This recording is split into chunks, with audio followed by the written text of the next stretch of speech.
All right, let's move on to the other end of the spectrum. So a couple of non-playoff teams. Now I'll save the Sacramento Kings later because Hey, that's I love. arguable. I love talking some Sac Kings, but let's talk about the Phoenix Suns.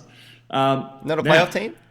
well, they weren't, but they were very close to being. Um, the Phoenix Suns. What do we think? What's going on here? They could go a few different ways. They obviously were undefeated in the bubble. Do you think that they can keep up this form leading into next season and make the playoffs?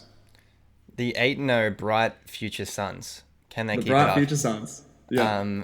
I think they can maybe get into the 8th seed. I think that's Ooh. I think that's what they can do. I think great experience for them. You got Monty Williams, who's done a good job. He did a really nice inspirational speech when they didn't make the knockout tournament for the 8 and 9 playoff. I like Monty Williams. He's a good guy. I like Monty too. I reckon he was one of the most sought after coaches last free agency. Yeah. He's a good coach. He's brought these guys together. It's another year for DeAndre Ayton, who the only reason we're not talking as much about him is because he missed the first half of the season because of that ban he had from taking some kind of dietary. Oh, it was a banned substance. So It was a banned he substance, lost yeah. about 25 games. Otherwise, that man's averaging 20 and 10, and he's 22 years old. So he's only getting better. He's locked in under contract. You still got 2 more seasons out under him. You got Devin Booker locked in for 4 years. Ricky Rubio's 2 more years of him, probably a bit overpaid, but he is a good fit with Devin. They kind of do complement each other. Devin works a lot better off ball when you have Ricky Rubio doing a lot of the pick and pop plays and drawing a bit more attention. It's a good team. It's a fun team as well. I love D-Book. He's one of my favorite players to watch. Yeah. So can they make the playoffs? I think they could push for that 8th seed. I think there's always one team that falls due to injury in the regular season. Yeah. I think if they stay healthy, they could be that team that kind of get boosted and jolted up into the playoffs. What do you think? Are they a playoff team? It's tough because just if it was in the East, no question, 100% this is a playoff team. In the West, it's so hard. Even if you think about who was in the playoffs this year, I'm expecting OKC to fall. Yeah. I'm expecting Golden State to jump back up. So I think Golden State's a better team than the Phoenix Suns, in my opinion.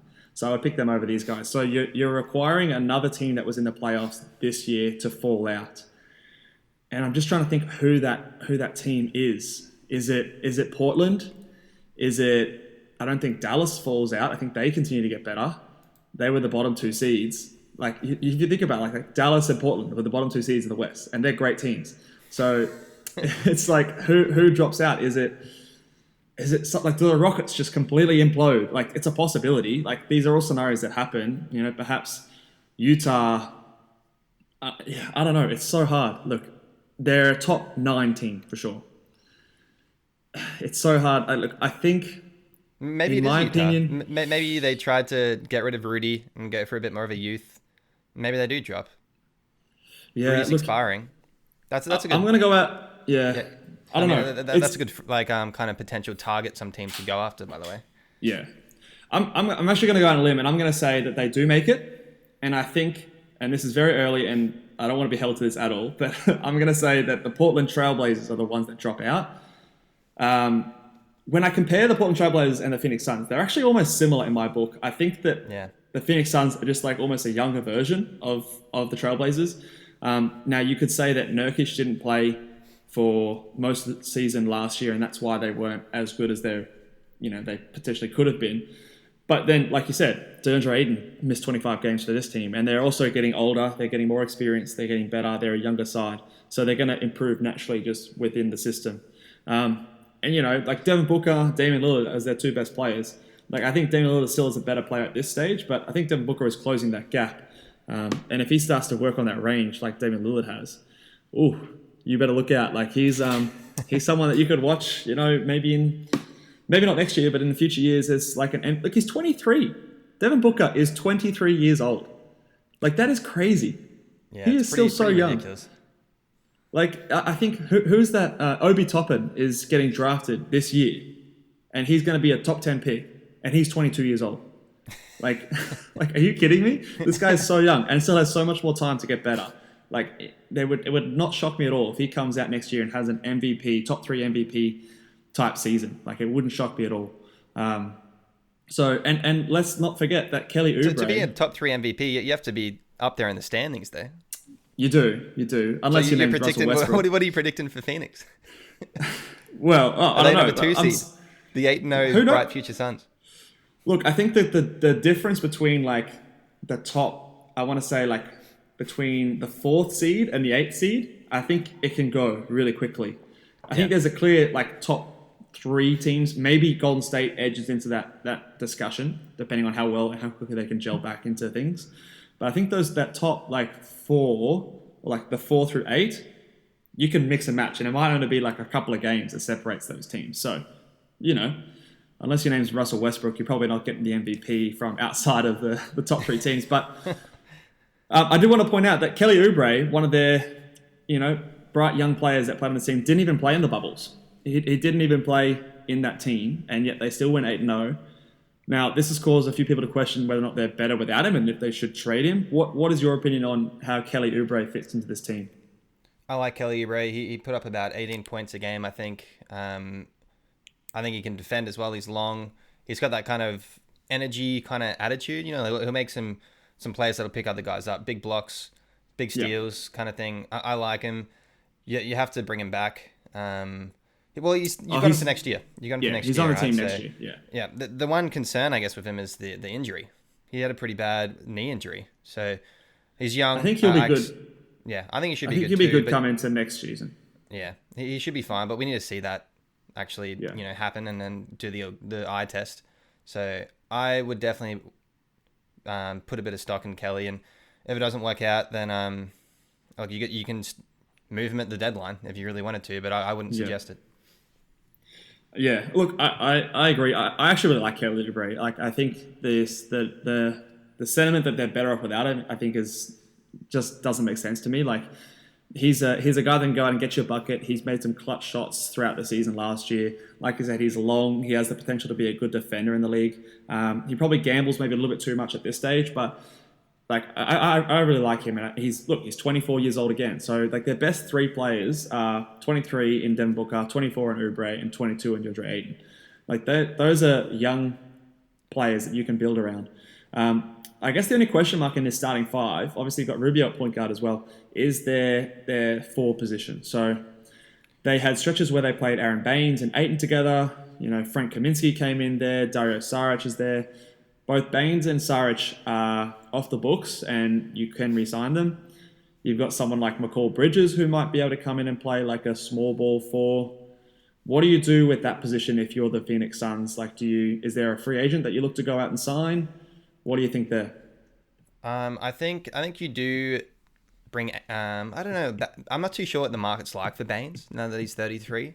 If the price is too high, you probably just have to let him go and look elsewhere. Dario Saric, I think he actually was a pretty good fit for them. He's just kind of like he's been around for a while now. He's 26, but he's been around in that Philly team and had a bit of playoff experience there. He's probably a player I would want to re-sign. Even if you give him something and he kind of comes off the bench, I don't think that's a huge loss. Mikal Bridges, I'm actually really sold on. I think Mikal Bridges, the perimeter defense that he can offer, I think it's huge. I think he's a very, very underrated perimeter defender. And in a league where that's one of the most sought after things, I think it's huge value to have that on your team. And I think it does complement the other players that they have around him. Correct me if I'm wrong, but I'm pretty sure he won the that All-Star Weekend Rising Stars MVP. Oh, I might have to fact check that one, but I'm pretty sure he did. Yeah, okay, that's big. He's a great young player. Like, I think, like you said, the defense is very, very good. Like he's a 4 spacer. He's developing a good 3-point shot. So I like what he is on that team. I don't know if he's the starter on this team because I think he is. I think what he offered in the bubble when you saw him, because in the bubble he was starting, and I think that's mainly. Who do you start him over? Yeah, exactly. Do you start him over Kelly? From what I saw from that perimeter defense, I think yes. And then you just bring Kelly off the bench as like I'll do the best case scenario as a Manu Ginobili 6-man. You know what I mean? Oh, okay. He's a lefty as well, right? So That's a big shoes to fill. But no, I actually, now that you mentioned that actually doesn't sound too bad to me. Like, even if like their minutes are kind of the same, and you can sort of like, they're pretty flexible in terms of like their wings and small ball fours, that they do have that ability to be flexible there. So I when like you have that. DeAndre Ayton as your center, you're still kind of big. Like if you put Mikel or Oubre in your closing lineup as the 3 and 4 kind of forwards, there's nothing wrong with that. That should win games.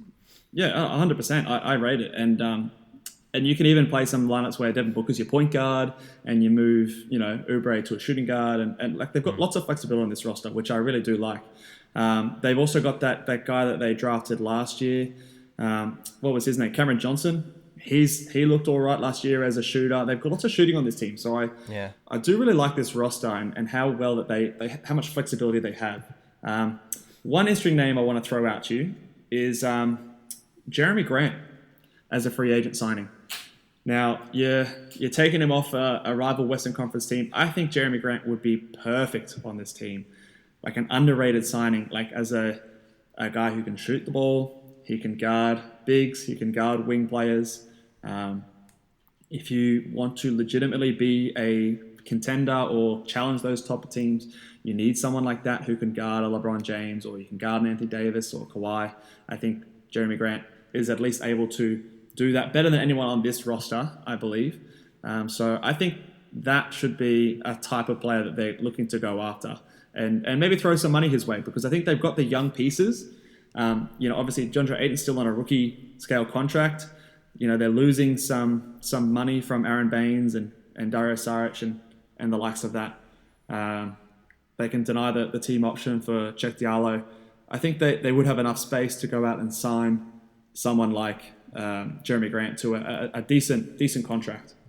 I reckon, look, I'm going to have to disagree with you. I'm sorry, but I am all in. I'm throwing my chips in on Mikal Bridges. I'm all in. Oh, okay. I think the perimeter defense on him is crazy underrated. You said Jeremy Grant could be a good, like he'd be the best perimeter defender for them to mark like a Kawhi or a LeBron.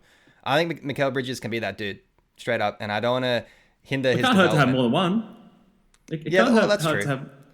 Look, like, I'm not saying that you play him over him. I think they can all play well. Like, your top 7 players should be Rubio, Booker, Kelly Oubre, DeAndre Ayton, Mikal Bridges, Cameron Johnson, and then if you sign Jeremy Grant, that should be your next guy. Yeah, that's fair enough. And then you can throw in Frank Kaminsky and those type of players, even like they can get some minutes. But yeah, I think that they don't have to sacrifice minutes. Like, I think they're flexible enough to all sort of work in. And that's what I like about this team, is the flexibility. So I don't think it's an either-or situation. I'll shoot a question at you. Hit me. Firstly, where do you think they're going to finish this year? And then where do you see them finishing? If they keep this core intact, they re-sign the young players, where do you see them in, say, 3-4 years from now? Okay, I think next year, I'm going to say it, I'm planting my flag, they make the playoffs next year. I think that they are a 7th or 8th seed. Nice. So do I. I agree. Yeah, I think they could be a 7th or 8th seed next year. In 3 to 4 years, now, it comes down to what do I think DeAndre Ayton and Devin Booker can become? Look, I don't know if... Yeah, look, maybe... I don't think they win a title. I think that they are battling for Western Conference Finals sort of level. I think they would surpass teams like the Utah Jazz. They'd surpass teams like the Houston Rockets, obviously, who are going to get older. And they'll be in the mix there. They'll be in the mix. I don't know if they're going to make it the finals by that point, but they'll be in the mix they'll be in the top sort of 4 teams in the West, I'd say. Yeah. Yeah, I'd agree. I think they'd be pushing for that kind of Western Conference kind of spot. Probably that little bit away from really getting the chip there. I will say there's been a lot of talk of obviously Giannis's next free agency. Yeah. Him going to Dallas, which would be a good fit with Luka. But I would not underestimate... Imagine Devin Booker and Giannis. I reckon that would be one of the best fits for Giannis. That they would be crazy together. You got Devin Booker to close out games and create so much space for Giannis to work with. And Giannis is just that dude who can just obviously carry the first 3 quarters. I think that is championship after championship if they do actually match up together. Look, I think for that to happen, I think they need to trade Ricky Rubio, which I don't think is impossible, but I think for in terms of salary, he's still got 17 million on the books for them next year when Giannis potentially could be a free agent. So they need to make that move. But hey, look, anywhere Giannis goes, dynasty. Like, do you know what I mean? Like, Imagine him and Devin though, man. It'd be a perfect fit. That'd be amazing. Same age, yeah. Similar Like age. I said, next year's free agency class is going to be bananas. So yeah. lots of things could happen. So it's really hard to predict too far into the future, even just like in a couple of years, because who knows? Like the Clippers may be completely down the bottom of the standings, and that makes Phoenix Suns a top 2 or 3 team. So like who really knows? It's so hard to predict after next year's free agency because things can change so dramatically.